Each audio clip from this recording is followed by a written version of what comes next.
So let's just see how we can pass arguments to this event. So here you can see we are emitting this event, and then after that we have registered this event with this callback function. So here with this event we can pass multiple arguments.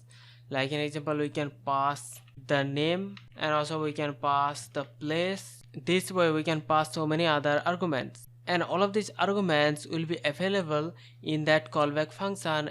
So here we can have the name, the place, and then we can just use them inside the function.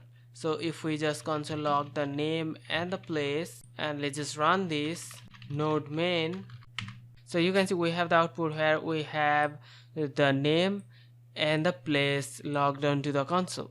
And not just this, we can pass even objects where we have different key value pairs like the name and the place, and here we're gonna get that as one object, and we can just call that like object.name, object.place, and if we run, so you can see we have the same output. So this is the way we can create one dynamic and flexible event driven program by passing data to the event handler. So it makes easier to manage complex interactions and state changes within the application. So hope you understand the concept. We'll see you in the next one. Take care.